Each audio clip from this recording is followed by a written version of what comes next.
सरपंच गीतांजली तैयरकर, अनिताताई कदम, सोसायटीचे चेअरमन किरण माळी, संचालक मार्केट कमिटीचे जीवनराव पाटील, प्रमोद इनामदार, गंगाधर तोडकर, उपसरपंच बंडू कुंभार, ग्रामपंचायतचे सर्व सदस्य, वाईस चेअरमन वैशालीताई पाटील, सोसायटीचे सर्व सन्माननीय संचालक सुरेश मुळी, ढोबळे श्यामजी, श्रीकांत जाधव, डॉक्टर उल्हास माळकर, गजानन पाटील, एस.आर. बापू आरक्षे, सुनील पते पाटील, राजाराम गायकवाड, बेळवंकीचे सरपंच जयसिंगराव चव्हाण, सर्वच मान्यवर, आपल्या सोनी विविध कार्यकारी सहकारी सोसायटीचे उपस्थित असणारे सर्व सन्माननीय सभासद आणि बंधू भगिनी, वेळ बराच झालाय पण तरी औत्सुक्याने संधी असतानाही आपण थांबलाय, यातच आपलं सोसायटीच्या या कार्यक्रमाबद्दल किती मोठा जिव्हाळा आपल्या मनात आहे हे सिद्ध होतं. आज दिनकररावनी 6 गावाचा कार्यक्रम ठेवला होता. 2 गावांचा कार्यक्रम रद्द झाला. 4 गावात आम्ही जाऊन इथं पोहोचलो. ती 2 गावं रद्द झाली नसती, अजूनही आपली भेट झाली नसती. त्यामुळं वेळ होत गेला आणि आपल्या सगळ्यांचं बिल भरायची पाळी तुम्हाला आली. त्यामुळं फार वेळ तुम्ही बसला याची मला जाणीव आहे. सोनी विविध कार्यकारी सोसायटीला जवळपास 75 वर्ष झाली. 1946 साली संस्थेची स्थापना झाली आणि या संस्थेची इमारत 74-75 साली मला वाटतं आदरणीय वसंतराव दादा पाटील यांच्या शुभ हस्ते आणि दिनकररावांचे वडील चेअरमन असताना, महादेव पाटील चेअरमन असताना या इमारतीची उद्घाटन दादांच्या हस्ते झालं. तेव्हाची इमारत अजूनही टिकलेली आहे आणि अतिशय सुबक अशी इमारत आहे. तेव्हा सोसायटीची इमारत बांधणं हे काही सोपं काम नव्हतं. आता जिल्हा मध्यवर्ती बँकच 20-1 लाख रुपये बिनव्याजी कर्ज देते आणि सोसायटीच्या इमारती बांधू शकतो आपण. पण तेव्हा सरकारात अवघड परिस्थिती असताना कष्टानं ही इमारत बांधण्याचं काम तत्कालीन संचालकांनी केलं आणि ही वास्तू आणि ही सोसायटी आपल्याला गेली अनेक वर्ष वेगवेगळ्या सेवा देते. मग अशी आकडेवारी दिनकरांनी वाचली तर मलाही आश्चर्य वाटलं. हे आकडे बरेच मोठमोठे आहेत पण फायदा मात्र 7 लाखाचा आहे. म्हणजे साधारणपणाने गुंतवणूक 1,14 लाखाची आहे, खेळतं भांडवल 24,67 लाखाचं आहे, बँकेची कर्ज 22,55 लाखाची आहे, पीक कर्ज 12,52 लाखाची आहे, मध्यम मुदत 5,49 लाखाची, दीर्घ मुदत 4,53 लाखाची, मेंबर कर्ज 24,08 लाखाची. असे वेगवेगळे आकडे मगाशी मी ऐकले आणि एवढं करून देखील सोसायटी ही नफ्यात 7 लाखाची आहे आणि 88.36% वसुली आपली झालेली आहे आणि 21चा नफा 60,10,000. मी मगाशी 7 लाख ऐकलं, 60 लाख रुपयाचा म्हणजे बरा नफा. मला ऐकवायला 7 लाख. त्यामुळं आपल्या तोटा मायनस करून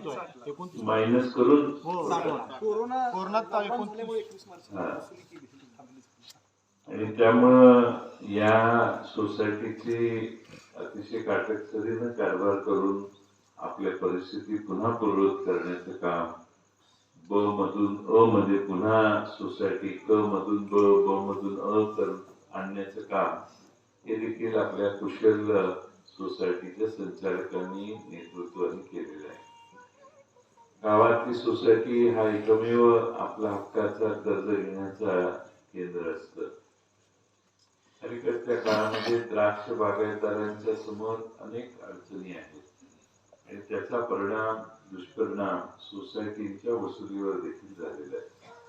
निसर्गाची अवकृपा झाल्यावर होत्याचं नव्हतं 2-4 तासात एखाद्या रात्रीत होतं आणि द्राक्ष बागायतदारांना दुसऱ्या दिवशी आपली उभी असणारी बाग जवळपास आता निकामी झाली आहे असं चित्र मधल्या काळात अनेकांच्या बाबतीत घडलं. आणि मग असे शेतकरी ज्यांनी कर्ज अंगावर घेतलेलं असतं ते कर्ज फेडू शकत नाही, त्यांच्यासाठी काहीतरी वेगळी व्यवस्था ही द्राक्ष उत्पादकांच्यासाठी आपल्या राज्यात असली पाहिजे असं माझं मत आहे. एखाद्या शेतकऱ्याला पावसाच्या अवकृपेने निसर्गाच्या अवकृपेने त्याने आता एक 15 दिवसानं बाग काढायला आहे किंवा महिन्याने आता बाग निघणार आहे किंवा अजून 4 महिने निघणार आहे, तर त्याने त्याच्यात जी गुंतवणूक केलेली असते, समजा ती बाग अनायसे गेली काही कारणाने, तर त्याचं त्या वर्षीचं जे कर्ज आहे ते कर्ज त्याच्यावरचं व्याज स्टॉप करून त्या कर्जाचे त्याला हप्ते पाडून देणे अशी काहीतरी व्यवस्था आपल्या राज्यात आपण करण्याची गरज आहे. ती जर केली तर मग लोक घाबरणार नाहीत. आता मला सगळ्या द्राक्ष बागायतदारांना गोळा झाले की माणूस हबकतो एवढा आणि एवढ्या मोठ्या प्रमाणात माणसाला प्रचंड मानसिक तणावाखाली कुटुंबाचे कुटुंब राहतं आणि द्राक्ष हा एक हुकमी एक्का पैसे मिळवण्याचा जसा होता तसा निसर्गाच्या मागच्या 3 वर्षाच्या कालखंडात मागं करोनामुळे त्रास झाला, नंतर निसर्गामुळे त्रास झाला. या सगळ्यातून शेतकरी संकटाच्या वेळी त्याच्यावर घेतलेलं त्यांनी कर्ज हे सस्पेंड झालं पाहिजे. त्याचं घड्याळाचं जसं टिक वाढतं तसं व्याज वाढत जातं, ते कुठेतरी थांबलं पाहिजे. त्याला खात्री पाहिजे की आपली 7 लाख रुपये आपल्या अंगावर आहे, म्हणजे 7 लाख मला पुढच्या 2 वर्षात पुढच्या 2 पिकातनं फेडायचे. मग माणसाला काही फार टेन्शन येणार नाही. अशी काहीतरी व्यवस्था द्राक्ष बागायतदारांच्या बाबतीत असणं आवश्यक आहे. जिल्हा मध्यवर्ती बँकेचे संचालक बाळासाहेब इथं वनमोरे साहेब बसले. मी जिल्हा मध्यवर्ती बँकेत एकदा बैठक घेऊन आपल्याला बँक स्तरावर काय करता येते का आणि त्याला राज्य स्तरावरून काही मदत मिळते का हे बघण्याचा देखील आपण प्रयत्न करू. आपण सगळ्यांनी गेले अनेक वर्ष या गावात दिनकरांच्या नेतृत्वाखाली एक चांगलं संघटन बांधलेलं आहे. त्यांनी अतिशय मोकळेपणानं मागच्या 4-5 वर्षात त्यांच्या राजकीय प्रवासाविषयी मोकळेपणानं सांगितलं आणि आम्ही राष्ट्रवादी काँग्रेसची लोक ही चांगले कसदार कार्यकर्ते कुठे आहेत हे दिनकरा तुमच्या उजवीकडे बसलेले जे 2 लोक आहेत बाळासाहेब आमचे ऍडव्होकेट बाबासाहेब मुळे, या दोघांचं हेच काम. कोण कुठल्या गावात चांगला कार्यकर्ता आहे त्याला जाऊन भेटणे आणि त्याला पक्षाच्या प्रवास आहे. दिनकरराव त्यांची मार्केट कमिटीची मुदत संपली, सगळे मला सांगत होते जाऊ दे नवीन माणसं आणायची म्हणते. आणि कुणाचं काय असलं तरी जी माणसं ताकदीची आहेत, जी माणसं लोकांच्या ताकद म्हणजे लोकांच्यात आहेत, या माणसांना जवळ केलं तर पक्ष वाढतो. आणि म्हणून मागे काय मदन भाऊच पक्षात येणार. त्या हॉस्पिटलमध्ये जसलोक नाही नंतर आधी लीलावतीला ऍडमिट होते. त्यावेळी मी भेटायला गेलो, आमची चर्चा झाली. मला म्हटले शरद पवारांचा फोन लावा, पक्षातच येतो तुमच्या. मी फोन लावला, शरद पवार साहेब फोन बंद होता त्यांचा, नाही त्यांचा फोन, ते विमानात होते. मग मी अजित पवारांना हा लावून अजित पवार सकाळी एकदा फोन उघडून बघतात आणि बंद करतात, ते रात्रीच उघडतात. फोन उघडा नव्हता तोही बंद असतात. ते म्हटले नाही नाही आता जाहीरच करून टाकू, म्हटले काय नाही तुम्ही आहे ना विषय संपला. मग मी काय म्हटलं की तुमचं तब्येत बरोबर नाही, आता हॉस्पिटलमध्ये याचं घोषणा करणे योग्य नाही. तुम्हाला आता डिस्चार्ज मिळाले, घरी जाऊन तुम्ही ऑपरेशन 5-7 दिवसानं त्यांचं ते शुगर लेवल वगैरे सगळं बॅलन्स झालं, ऑपरेशन होतं. ऑपरेशन झालं बाहेर आलं की आपण इस्लामपूरला सांगलीला मोठा कार्यक्रम घेऊ, पवार साहेबांना बोलू असं आमचं दोघांचं ठरलं. मग त्यामुळे ते पुढचं सगळं थांबलं. पुन्हा ते ऍडमिट झाले, जसलोकला ऑपरेशन झालं, दुर्दैवाने त्यातून ते काय बाहेर येऊ शकते नाही. नाहीतर तुम्ही सगळे पूर्वीच पक्षात दाखल झाला असता. ठीक आहे, शेवटी आता एखादी व्यक्ती निधन झाल्यानंतर त्यांच्याशी आमच्या काय चर्चा झालेल्या हे सांगून त्याचा फायदा किंवा गैरफायदा घेणं योग्य नाही. म्हणून मी काय फार उत्सुकता, तर आपण मगाशी चर्चा केली म्हणून मी फक्त उल्लेख केला. पण आता आम्ही सगळे मदन भाऊंच्या बरोबरचे प्रमुख कार्यकर्ते सगळे जवळपास पक्षात झाले. अजितराव घोरपडे सरकारांच्या बरोबर जर कोणी चांगले असतील तर त्यांनाही पक्षात आणण्याचं काम करतो. शेवटी पक्ष म्हणून या मिरज तालुक्यात राष्ट्रवादी काँग्रेस बळकट करणे, आम्हाला शिराळ्याला अडचण नाही, वाळव्यात अडचण नाही, तासगावमध्ये अडचण नाही, कवठे मकाळमध्ये अडचण नाही. जत मध्ये देखील आमची जुळणी आता बऱ्यापैकी झालेली आहे, ती कधी एकदम डबल वाढू शकते अशी आहे. जत मध्ये काही अडचण नाही. आता मिरज हा मोठा तालुका आहे की ज्या मिरज तालुक्यामध्ये तुम्ही सगळ्यांनी पुढाकार घेऊन शेवटी नव्या चेहऱ्यांना संधी दिली पाहिजे, त्याच चेहऱ्यांना देऊ नये. आणि तुम्ही सगळ्यांनी जर मनावर घेतलं तर मिरज तालुक्यामध्ये पुढच्या जिल्हा परिषदेच्या निवडणुकीत आमचे 5-6 उमेदवार निवडून यावेत, पंचायत समिती निवडून यावेत. आम्ही निवडून यावेत म्हणजे आम्ही कामही करणार, आम्ही काय तुम्ही म्हटलं आम्ही परत बाय असं नाही. आम्ही तेवढ्याच ताकदीनं पक्ष म्हणून तुमच्या मागं राहण्याचं काम आम्ही सगळे करणार. आणि या तालुक्यामध्ये जसं कैलासवासी वसंतराव दादा होते, मदन भाऊ होते, त्याच पद्धतीने विष्णू अण्णा होते, त्याच पद्धतीने ह्या तालुक्यातल्या सगळ्या कार्यकर्त्यांना चांगला न्याय देऊन सगळ्यांना समान हे करून सगळ्यांचा सन्मान ठेवून या तालुक्यात पुन्हा एकदा घडी ही विस्कटलेली आहे असं माझं मत आहे. एवढे चांगले कार्यकर्ते असंघटित आहेत, इकडं आहे तिकडं आहे तिकडं आहे, सगळे जर एका झेंड्याखाली आहे तर मला खात्री आहे की पूर्ण ताकदीनं आपण या तालुक्याच्या विकासाला अधिक गती देऊ शकतो. अलीकडच्या काळामध्ये जलसंपदा आता माझ्याकडे आहे, त्यात आम्ही विरोधी पक्षात असताना टीका करत की निवडणूक आली की पाणी सुटतंय, निवडणूक गेली की पाणी थांबतंय. त्यामुळे तसं होणार नाही, ती काळजी मी मंत्री झाल्यापासून घेतोय आपण. आणि मॅक्सिमम पाणी जेवढा काळ देता येईल तेवढं देतोय, जेवढे पुराचं पाणी उचलता येईल तेवढं आपण उचललेलं आहे. आणि मोठ्या प्रमाणात दुष्काळी भागात आपल्याला जवळ आहे आपल्या नदी, पण इकडे जतला, कवठेमंकाळला, आटपाडीला, सांगोल्याला, खानापूर तालुक्यात मोठ्या प्रमाणात पाण्याचे साठे आपण पावसाळ्यात सतत करत आलेलो आहे. त्याचा परिणाम झालेला आहे की शेतकऱ्यांचं उत्पन्न बऱ्यापैकी वाढलंय.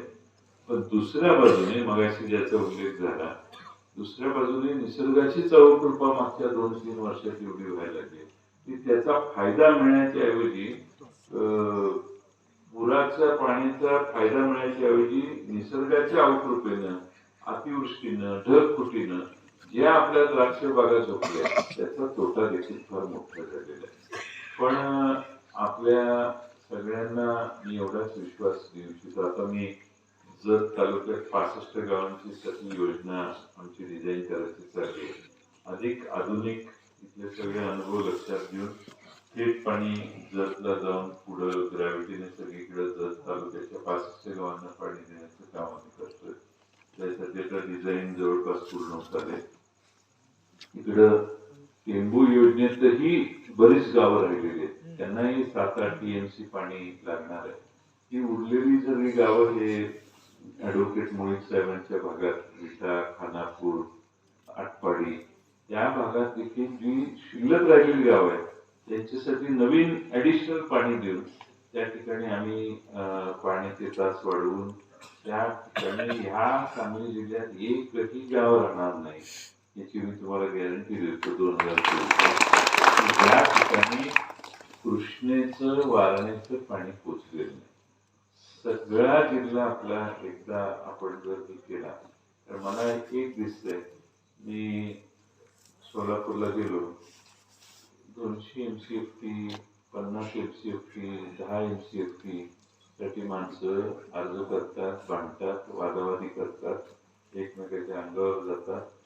एवढं पाण्याचं दुर्भिक्ष्य पलीकडे भीमा करत आहे. आपल्याकडे एकदा हे पाणी गेलं ताब्यात आपल्या तर मग आपल्याही ताब्यात येणार नाही. आता जे पाणी जतला गेलेलं आहे ते वारणेच्या पाण्याचा आता उद्योगाला वापर म्हैसाळ पलीकडे नाहीये. त्यामुळं हा उद्योगाच्या ऐवजी शेतीला वापर करण्याचं कन्व्हर्शन करून आपण जतला पाणी देतोय. तेच काम आपण टेंबू योजनेत अतिरिक्त पाणी देण्यात करणार आहे. एवढं एकदा झालं की परत पाण्याची नवी परवाने मिळणं हे लहान लहान कदाचित मिळतील, पण मोठे परवाने मिळणं म्हणजे 500, 700, 800, 50, 20, 25 होईल एखाद्या वेळी, हे शक्य होणार नाही. पण इथून पुढे एकदा आपण आपल्या वाट्याचं पाणी नदीतनं उचलण्याचा आपला अधिकार प्रस्थापित केला तर इथून पुढे आपल्या जिल्ह्यात कुठेही पाण्याचं दुर्भिक्ष्य राहणार नाही असा आम्ही प्रयत्न करतोय. आता चांदोलीच्या तिथं एक वाकुर्डे योजना आहे, म्हणजे 22-23 किलोमीटरवरून पाणी उचलून वाकुर्ड्याला नेऊन परत ते खाली आणलेलं आहे. त्याच्या जरा पुढं 60व्या किलोमीटरवर 58व्या किलोमीटरवर परत पाणी उचलून पाक समुद्राच्या डोंगराच्या पायथ्यानं तर तुमच्यातल्या किती जणांना तो भाग माहिती आहे माहित नाही, पण चिकुर्ड्याच्या वरनं हायवे येलूर वगैरे गाव माहिती असेल. येलूरच्या वर डोंगराच्या पायथ्यानं मालेवाडीकडून आष्ट्यापर्यंत खिंड क्रॉस करून येडेरी पाणी, बावची, गोटखिंडी, बावची, आष्टा आणि खिंडीतून खाली आलं कामेरी, पेठ या सगळीकडं आम्ही तिकडेही पाण्याचे वितरण करतोय. त्यामुळे सगळीकडे जवळपास हे आपल्या वारणेचं कृष्णेचं पाणी आपण उचललेलं दिसेल. किमान हक्क तयार होऊन योजना 2024 साठी बऱ्याचशा कार्यान्वित म्हणजे काम चालू झालेलं दिसेल असा मला विश्वास आहे. आता दुसरं आपल्या समोरचं पाण्याचा प्रश्न जर सुटत असेल तर शेतीच्या सुधारणेचा देखील आपल्याला कार्यक्रम घेतला पाहिजे आणि त्यात युवकांना अधिक शेतीच्या दृष्टीने अधिक ज्ञान मिळवून देणे. त्यांच्यापर्यंत आता तर तरुण मुलं एवढी हुशार आणि स्वतःच इंटरनेटवर बसून माहिती काढतात की त्यांना तोड नाही. पण त्याच्यात आपल्या सगळ्या भागातल्या शेतकऱ्यांना जसं द्राक्षाचा असेल, डाळिंबाचा असेल, ऊसाचा असेल, ज्या ज्या पिकांची आपल्या जिल्ह्यात निर्माण करण्याची क्षमता आहे.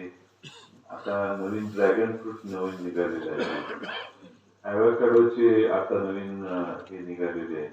तर या नवीन जे जास्त दराच्या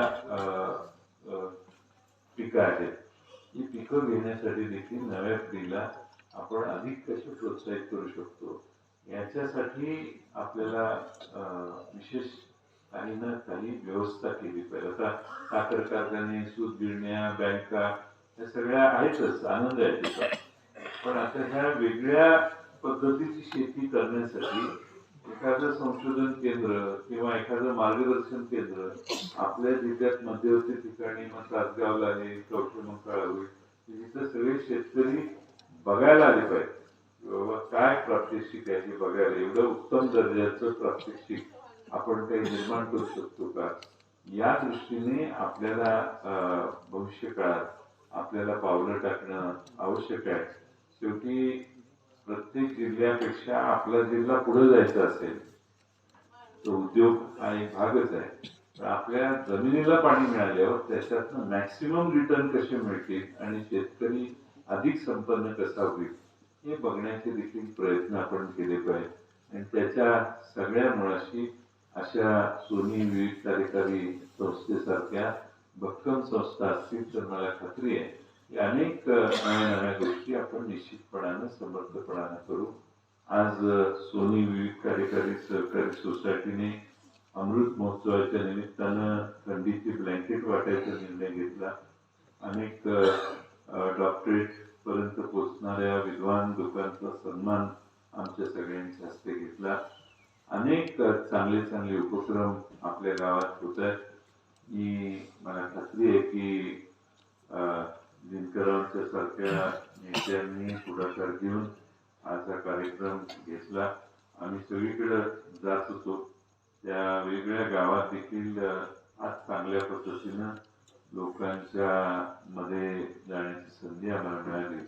मी आपणा सर्वांना माझं कार्यकर्ता ओळखण्याचं थोडं बहुत स्किल जर चांगलं असेल तर दिनकरांच्यात एक चांगला नेता कार्यकर्ता मी बघितला. त्यांना योग्य अशी ताकद आणि योग्य असा पाठिंबा मिळाला. मिरज तालुक्यातले बरेच प्रश्न तुम्ही सगळे हाताळू शकाल असं मला वाटतंय. कोणाच्या ताटाखाली जाऊन बसण्यापेक्षा तुम्ही स्वतःच मिरज तालुक्याने स्वतःची ताकद पुन्हा निर्माण करण्याची गरज आहे. त्यासाठी आवश्यक असणारे सर्व सहकार्य आम्ही सर्व राष्ट्रवादी पक्षाचे कार्यकर्ते देऊ असा विश्वास या निमित्तानं मी व्यक्त करतो. आमच्या सुष्मिताताईंचं भाषण मुद्दामून ठेवलं. तुम्हाला कळावं की महिला म्हणून आमच्या महिला अध्यक्ष जिल्ह्याच्या आता ते जास्त वेळ मिळाला असतं तर तुम्हाला सगळी कुंडी काढली वेळ कमी मिळाला. त्या माझ्या मतदारसंघाच्या 16, 17, 18 वर्ष अध्यक्ष होते तालुक्याचे. त्यांना सिलेक्शन झालं आणि जिल्ह्याला देताना मी नको म्हणत होतो, पण किती वर्ष एका ठिकाणी काम करणं म्हणून त्यांना जिल्ह्यावर काम करण्याची संधी मिळाली. पण प्रचार सुरू होताना माझ्या प्रचाराचं काम सगळ्या तालुक्यातल्या आणि मतदारसंघातल्या महिलांना घेऊन त्या काम सुरू आधी करायच्या. आपण संघटना मला मगाशी जीवनराव म्हणते की तुमच्या ह्याच्यातलं फॉर्म्युला काय ते सांगा. फॉर्म्युला काय, एकदा आम्ही एखाद्या मानेवर खांद्यावर विश्वासानं मान टाकली की आम्ही परत माग रिटर्न वळून बघत नाही. एकदा येस तर येस, त्याने जाऊन 4 फोन तरी ते बोलणार असा फॉर्म्युला आहे. पण करू नये त्याने, अशा गोष्टी करू नये हे आम्ही दाखवून सांगतो. शेवटी आपला माणूस आपलाच असतो. आम्ही कधी कुणाला अंतर देत नाही. माझ्यापासून कुठला कार्यकर्ता कधी गेले तरी 4-6 महिन्यासाठी जाऊन परत आलेले काही हो. शेवटी आम्ही एकदा मानलं की कुटुंब म्हणूनच मानतो. आम्ही काही वेगळेपणाचा अंश आमच्यात तरी नसतो. कारण शेवटी कार्यकर्त्याला वापरणे आणि सोडणे अशी आमची पद्धत नाही. शेवटी त्याला जेवढी ताकद देऊन त्याला पुढे जाता येईल तेवढी संधी दिली पाहिजे. पण त्यानेही हातपाय आलं, त्यानं काय न करता ढकल स्टार्ट होत नाही. थोडं थोडं प्रयत्न होऊ शकतो पण गाडी पुढे गेली नाही, दुसरा पुढे जातो. त्यामुळं आमचा फॉर्म्युला सिंपल आहे. एकदा काम सांगितलं की ते काम व्यवस्थित झालं.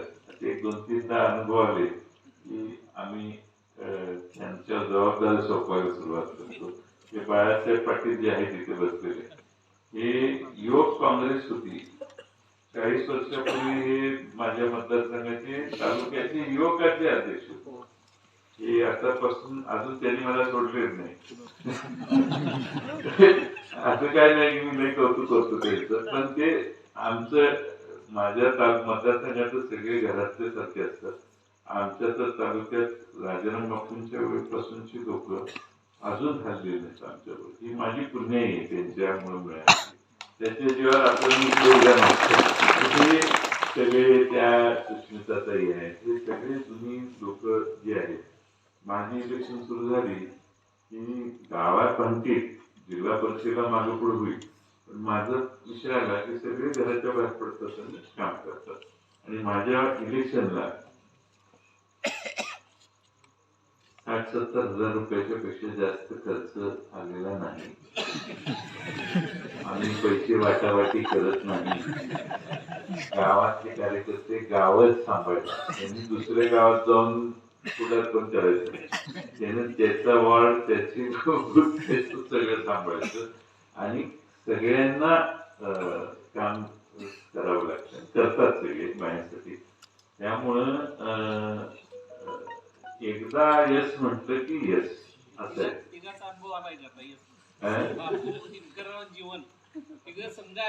माझा असा अंदाज आहे की तुम्ही ह्या पद्धतीचं काम करू शकाल. परीक्षा कुठे झाली?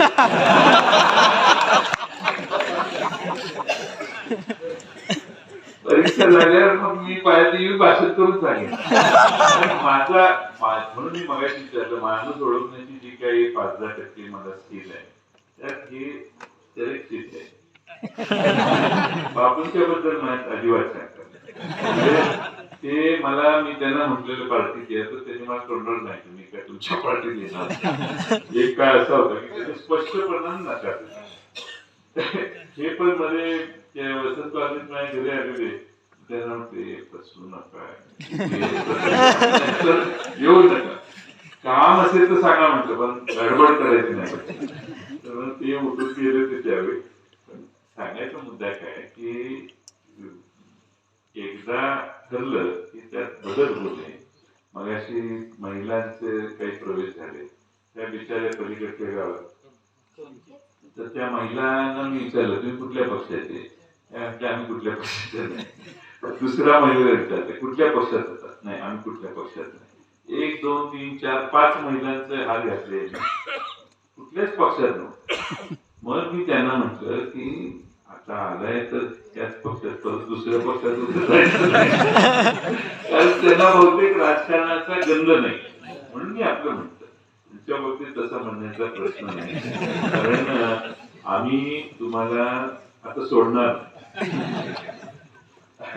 आणि तुम्ही पुढाकार घेऊन मिरज तालुक्याचे तुम्हीच नेते व्हा, तुम्हीच पक्ष बांधा, तुम्हीच लोकांच्या माणसं. आता आपले हे कुठे गेले मालगावचे प्रदीप आमचा, आम्हाला मालगावचे तरुण कार्यकर्ता, अतिशय उमदा कार्यकर्ता आम्हाला मिळाले. पण बापूंचं जरा मालकूड असत,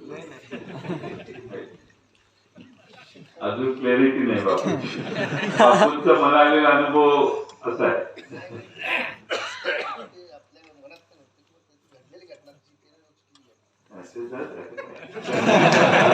वसंत बापू वकील म्हणून आले,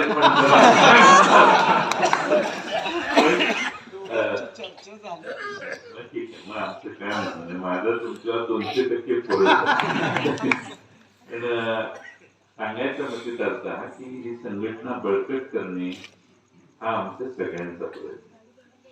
आमचे बाळासाहेब मोरे जिल्हा मध्यवर्ती बँकेला परत उभे राहिले, निवडून तुम्ही सगळ्यांनी दिलं.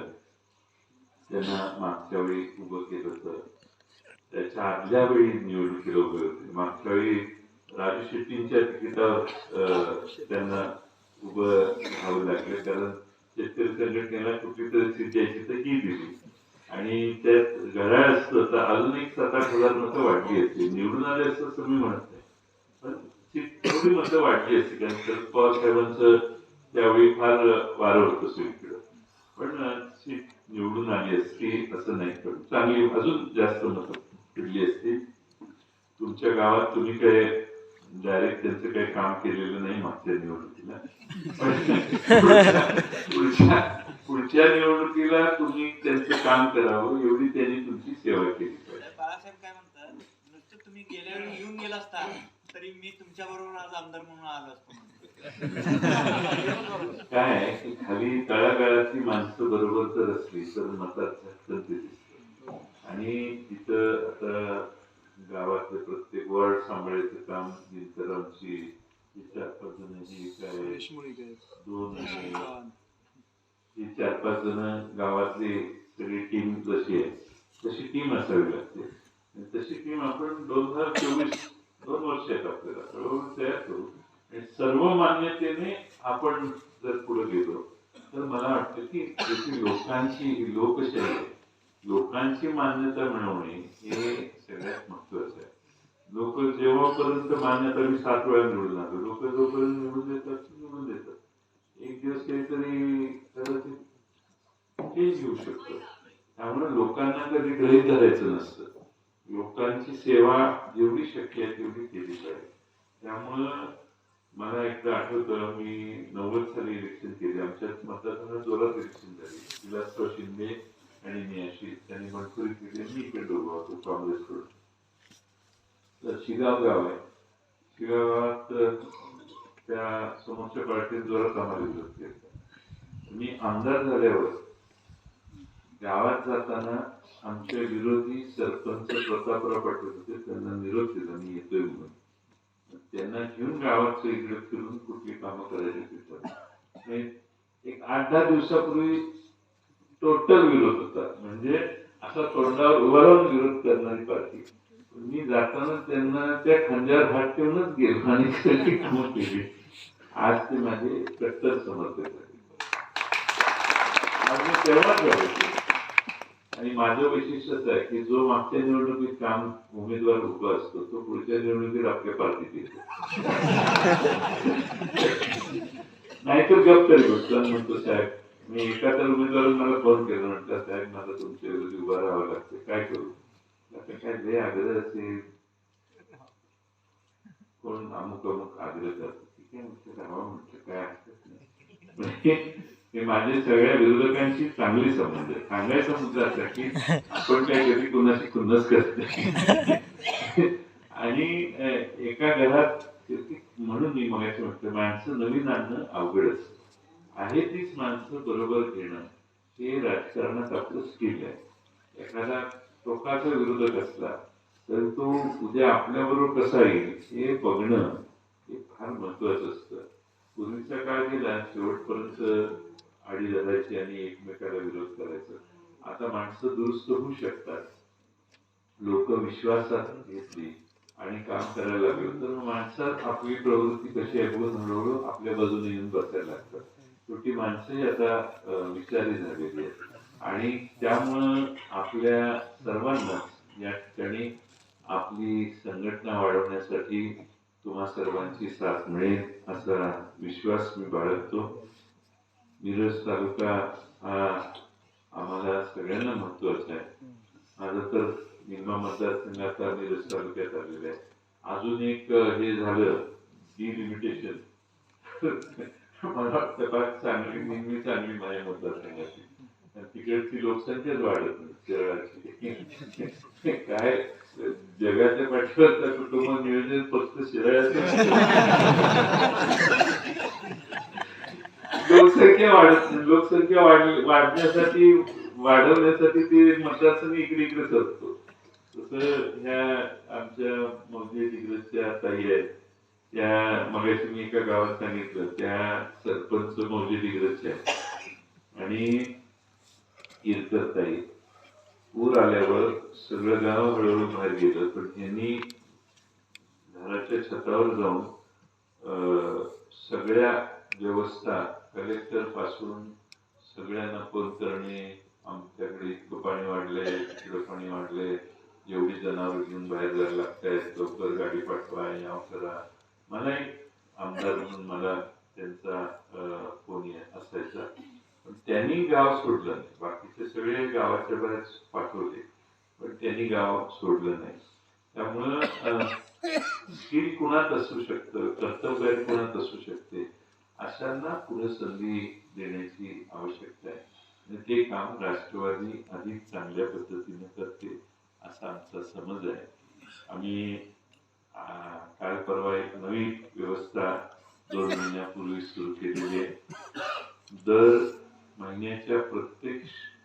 शनिवारी गावात लोकांनी पक्षाच्या कार्यकर्त्यांनी एकत्रित बसायचं, गावातल्या प्रश्नांची, तालुक्यातल्या, जिल्ह्यातल्या, राज्यातल्या, देशातल्या प्रश्नांची चर्चा करायची, गावाच्या गरजा, सामाजिक आर्थिक समस्यांची चर्चा आणि सरकारकडून किंवा पक्षाकडून काय मदत पाहिजे, पक्ष गावात कसा वाढवायचा, या सगळ्यांविषयी 1 तास राष्ट्रवादीसाठी अशी मी योजना राष्ट्रवादीत सुरू केली आहे. कदाचित कालच्या शनिवारी महाराष्ट्रात 20-25 हजार, आता मला मुंबईला गेल्यावर कळेल, पण किमान 20-25 हजार गावात कार्यकर्ते एकत्रित बसले आणि गावातल्या प्रश्नांची, देशातल्या, मोदींनी चीनवर काय भाष्य केलं आणि चीनने अमेरिकेला काय बोललं आणि अमेरिकेचा राष्ट्राध्यक्ष जर्मनी बद्दल काय बोलला, ही चर्चा होऊ शकते आणि गावातल्या गटारीची पण चर्चा होऊ शकते. अशी ही गावातल्या पार्टी एकत्रित बसली पाहिजे. गावातल्या पार्टीने आता काय मोबाईल झाले, सगळं मोबाईलवर येतं पण मोबाईलवर जातं पण मोबाईलवर, असं चालू झालंय. त्यामुळं मोबाईल घरात असले तरी पोरं आई वडिलांशी बोलत नाहीत, मोबाईलवर जास्त वेळ असतो. त्यामुळं मानवतावादी टच किंवा काय मानवी स्वभावाचंच मूळ अंग असं आहे की एकमेकाला भेटलं, एकमेकाला दिसलं तर एकमेकाबद्दलचं वात्सल्य वाढतं. म्हणून आम्ही ही योजना टाकलेली आहे. आपल्या गावातही आपण सुरू करा. दिनकरराव माझ्या गावात प्रवेश कुणाचाच करायचा नाही, अरे प्रत्येक गावात प्रवेश करत आला. तुम्ही म्हणता का, तर ते म्हणते साहेब माझाच प्रवेश झालेला असल्यामुळे सगळ्यांचा प्रवेश झालेला आहे. प्रवेश करण्याची सोपस्कार करण्यात वेळ घालवू नये म्हणून आज तुम्हाला कोणाला आम्ही हे घातलेले नाही, आमचे गमते मफलर घातलेले नाही. तुम्ही सगळे आजपासून राष्ट्रवादीत आलेला आहात. महाराष्ट्राचा प्रदेश अध्यक्ष या नात्याने मी तुमची राष्ट्रवादीमध्ये स्वागत करतो आणि हाच विश्वास देतो की आपल्या गावाच्या विकासात राष्ट्रवादीचा मोठा हात असेल. तुमच्या गावातले कार्यकर्ते, नेतृत्व हे अधिक पुढे जाईल यासाठी राष्ट्रवादीचा नेहमीच तुम्हाला पाठिंबा राहील आणि आपल्या गावातल्या सर्वच प्रश्नांच्या विषयी राष्ट्रवादीमध्ये देखील आम्ही सर्वजण सहकार्याची भावना ठेवू असा विश्वास व्यक्त करतो. शरद पवार या जाणत्या नेतृत्वाचा हा पक्ष आहे. या पक्षात आणि काँग्रेसमध्ये काही फरक नाही. कोणी पूर्वी काँग्रेसमध्ये असले तर काँग्रेस कशी सोडायची हे डोक्यातनं काढून टाकलं. आमच्याही पक्षात काँग्रेसच आहे, आम्ही काँग्रेसमधनच आलेलो आहे. त्यामुळे काँग्रेसमध्ये काही प्रश्न तयार झाले म्हणून आम्ही इकडे आलो. त्यामुळे तुम्ही आता इकडे येताना काँग्रेसची तत्व, काँग्रेसची देहधोरणं, काँग्रेसचे विचार हे आमच्या बरोबर इकडे आलेले. त्यामुळं आपण सगळ्यांनी राष्ट्रवादी स्वागत करत असताना मी तुम्हाला एवढाच विश्वास देतो की शाहू फुले आंबेडकरांच्यावर विश्वास ठेवणारी, महात्मा गांधींच्या विचारानं चालणारी, देशाच्या स्वातंत्र्याच्या चळवळीत ज्यांनी मोठे योगदान केलं त्या सगळ्यांविषयी आदर ठेवणारी आणि या देशातील जातीय व्यवस्था ही जात्यांधपणाने हाताळली जाऊ नये आणि सर्व धर्म समभाव असावा ही आमची सर्वांचीच भूमिका आहे. आणि ह्याच भूमिकेनं आपण ज्या पक्षात यापूर्वी असा त्या पक्षाची विचारधारा होती, आज मात्र आपण एकसंघपणाने राष्ट्रवादी काँग्रेस म्हणून काम करूया. त्या राष्ट्रवादी काँग्रेस पक्षामध्ये आपल्या सर्वांचं मी मनपूर्वक स्वागत करतो आणि माझे लांबलेलं भाषण पूर्ण करतो. धन्यवाद. धन्यवाद साहेब. अतिशय